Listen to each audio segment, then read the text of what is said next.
আচ্ছা, কল আসছিল একটা। তো যাই হোক, এই পুরা সিস্টেমটা হচ্ছে যে নিচে যাবে।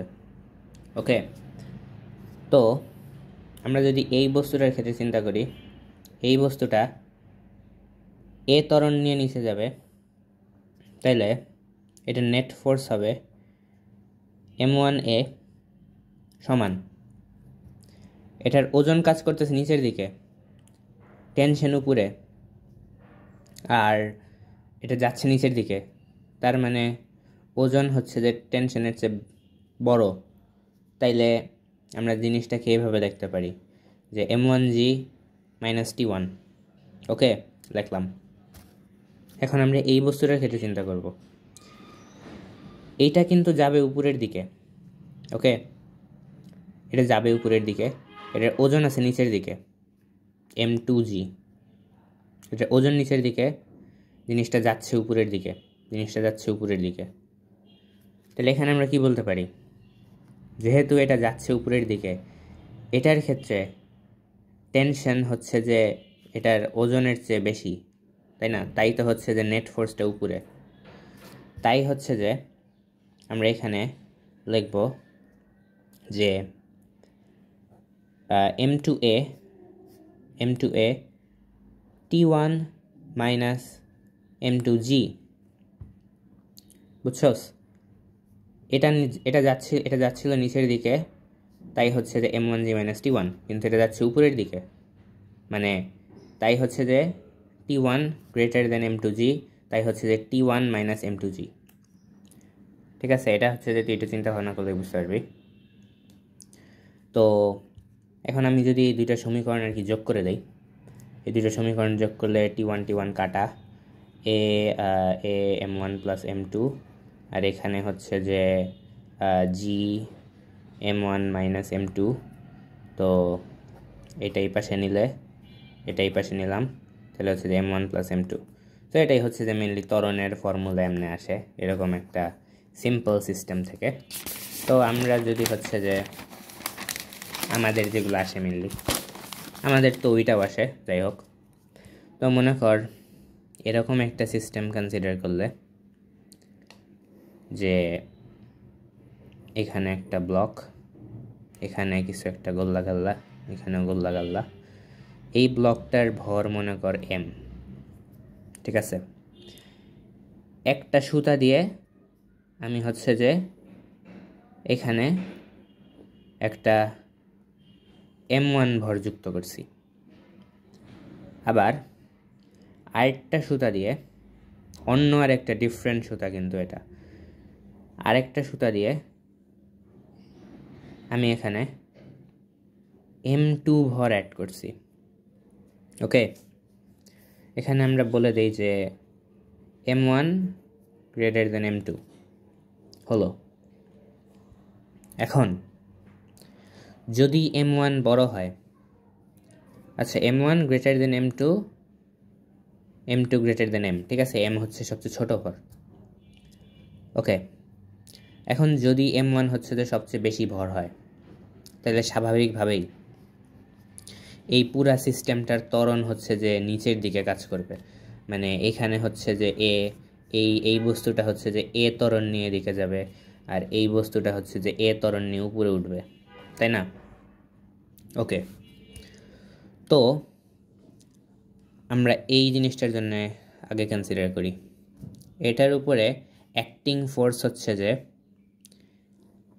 m1g। ওকে, এটা টেনশন উপরে, এই জিনিসটা যাচ্ছে নিচের দিকে, মানে m1g যাচ্ছে নিচের দিকে, মাইনাস t1, এটাকে t1 বললাম, t1। ওকে, m1g মাইনাস t1 সমান নেট ফোর্স m1a। বুঝস? ওয়েট হচ্ছে যে সবচেয়ে বেশি, সো ওয়েট মাইনাস t1 সমান m1a, মানে হচ্ছে যে ওই এক্সাম্পল যেটা দিলাম, যে আমি যদি 10 নিউটনে টানি, তুই যদি 8 নিউটনে টানোস, তাহলে হচ্ছে যেটা 2 নিউটনে এই পাশে যায়, তাই না? সো এটাও মেনলি ওইটাই। ওকে, হলো। তো দেখ এই সুতার সব জায়গায় হচ্ছে যে টান সেম থাকবে, এই সুতার সব জায়গায় টান সেম। সো এটা যদি T1 হয় তাহলে এইখানে যে টান সেটা হবে হচ্ছে যে T1, রাইট? হ্যাঁ। তো এখন আমি যদি এই বস্তুটার ক্ষেত্রে মানে যে সিনারিও সেটা হচ্ছে যে লিখি, তাহলে এই বস্তুটার ওয়েট নিচে M2G, এটা টান উপরে T2, যেহেতু ডিফারেন্ট সুতা, ডিফারেন্ট দড়ি, ডিফারেন্ট টান, তো এটা হচ্ছে যে T2, রাইট?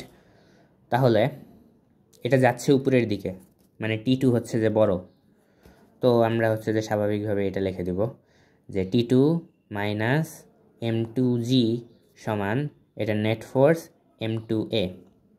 ওকে, হলো। এখন এটা হচ্ছে যে দেখ T1 হচ্ছে এটার জন্য এদিকে, দেখ এই ব্লকটা এটাকে এদিকে টানতেছে না, M1 ব্লকটা এমকে এদিকে টানতেছে, ঠিক একইভাবে এম ব্লকটাও কিন্তু M1কে এদিকে টানতেছে, কিন্তু টেনে পারতেছে না, কারণ হচ্ছে যে M1 এর ভর অনেক বেশি, ঠিক আছে? সো এটা মানে হচ্ছে যে ওই যে নিউটনের থার্ড ল, যে সব বলই হচ্ছে যে সেম, মানে ওই যে equal and opposite reaction basically. So এটাই আর কি। তো এটার হচ্ছে যে T2, আর এদিকে এটার থাকবে T2, রাইট? কারণ হচ্ছে যে এই ব্লকটা এটাকে T2 টেনশন দিয়ে এদিকে টানতেছে, আর এই ব্লকটা এটাকে T1 টেনশন দিয়ে এদিকে টানতেছে, তাই না? কিন্তু জিনিসটা যাবে এদিকে, কারণ এটার ভর বেশি। ওকে, এখন এটার উপরে অ্যাক্টিং ফোর্স কি আছে? এটার উপরে অ্যাক্টিং ফোর্স আছে এদিকে T1, এদিকে T2, এটার নিচে আছে mg, আবার এটার উপরে কিন্তু আরেকটা ফোর্স আছে যেটারে নর্মাল ফোর্স বলে। আমি জানি না তুই এটার সাথে পরিচিত কিনা। নর্মাল ফোর্স হচ্ছে যে বেসিক্যালি এটার নিচে যে সারফেসটা আছে, দেখ তুই যদি হচ্ছে যে কোনো একটা ব্লককে টানতে যাস, একটা সারফেসে এরকম হরাইজন্টালি টানতে যাস বা ফোর্স দিতে যাস, তোর কিন্তু হচ্ছে যে শুধুমাত্র ঘর্ষণ বল, যেটা ওই ঘর্ষণ বলটাই দিতে লাগে। তোর এখানে নর্মাল, তোর যে এখানে নিচের দিকে একটা mg কাজ করতেছিল সেটা আর দিতে হচ্ছে না। কিন্তু কেন? mg বলটা কই গেল? আমার তো 5 কেজির একটা ভরকে হচ্ছে যে বেশি টান দেয়া, মানে 5 কেজি, একটা 10 কেজি ভরের তুলনায় একটা 5 কেজি ভরকে টানতে হচ্ছে যে আমার বেশি বল দেওয়া উচিত ছিল, আর তাই উচিত হয়। কিন্তু আমরা হচ্ছে যে ওই যে আইডিয়াল ফিজিক্স সিনারিওস কল্পনা করব, ঠিক আছে? মনে কর এটা একটা ফ্রিকশনলেস সারফেস, ঠিক আছে?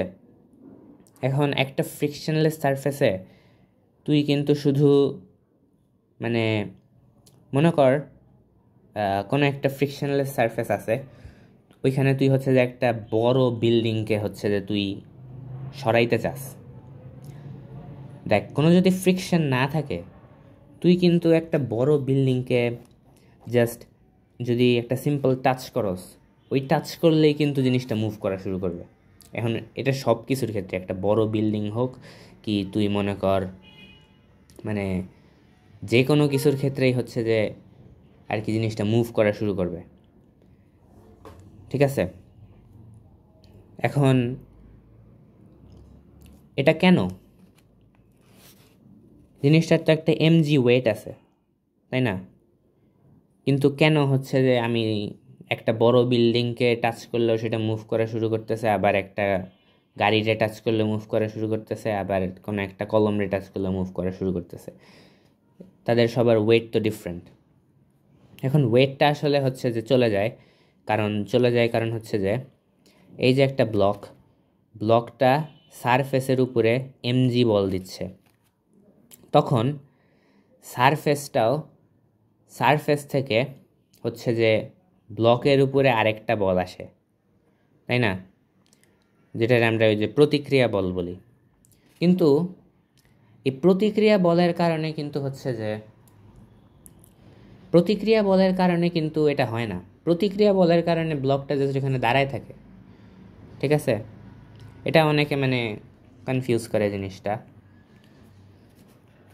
এখানে জিনিসটা যেটা হয়, এই যে ব্লক যেটা ছিল, ব্লকের এখানে যে ইলেকট্রনগুলো আছে না, ব্লকের যে নিচের যে ইলেকট্রন আর সারফেসের যে উপরের যে ইলেকট্রনগুলো থাকে না, এরা হচ্ছে যে পরস্পরকে বিকর্ষণ করে। এই সারফেসের যে ইলেকট্রনগুলো সেটা হচ্ছে যে বিকর্ষণ করে এটার একটা উপর দিকে বল দেয়, ঠিক আছে? একটা বিকর্ষণ বল থাকে জিনিস যেটা হচ্ছে, ঠিক আছে? আর এই বিকর্ষণ বলটা হচ্ছে যে mgর সমান হয়, সেটাকে আমরা বেসিক্যালি নর্মাল ফোর্স বলি, ঠিক আছে? সো এই জন্যই হচ্ছে যে মানে তুই কোনো একটা ওই যে যেমন ওই যে আমাদের প্রি টেস্টে একটা ম্যাথ আসছিল না, যে হ্যাঁ ওই যে ঘর্ষণ বল হচ্ছে যে এই যে একটা এরকম জিনিস ছিল, একটা ব্লক ছিল, এটার শুধু হচ্ছে যে ওই যে এটার সরাইতে কতখানি বল লাগবে সেটা বের করতে বলছিল, সেটার অ্যান্সার কিন্তু আসছিল 0.98। আমরা কিন্তু ওইখানে ওইটার ওয়েট কনসিডার করি নাই কারণ এই কারণেই যে এটার উপর দিয়ে একটা নর্মাল ফোর্স থাকে, যেটা হচ্ছে যে এটার এমজি আর নর্মাল ফোর্স এগুলো হচ্ছে কাটাকাটি হয়ে যায়। তো যেখানে ছিলাম আমরা, তো এটারও একটা নর্মাল ফোর্স আছে উপরের দিকে, কারণ এদের ইলেকট্রনগুলো বিকর্ষণ করতেছে। তো এই দুইটা হচ্ছে যে কাটাকাটি হয়ে যাচ্ছে। কাটাকাটি হইলে হচ্ছে যে এই যেহেতু সিস্টেমটা এদিকে যাচ্ছিল, তার মানে T1 হচ্ছে যে T2-র চেয়ে বড়, তার কারণেই তো সিস্টেমটা এদিকে যাচ্ছে। সো আমরা এই জিনিসটার ক্ষেত্রে, এই ব্লকটার ক্ষেত্রে লিখতে পারি যে T1 মাইনাস T2 সমান MA, তাই তো? হ্যাঁ। তো এখন আমরা এই তিনটা যদি যোগ বিয়োগ করে দিই, তাহলে এটা কাটা, এটা কাটা, কাটাকাটি করলে এখানে M1 মাইনাস M2, আর এখানে হচ্ছে যে M1 plus M2 plus M, ঠিক আছে? মানে বেসিক্যালি তিনটা সমীকরণ যোগ করছি। যোগ করলে এখানে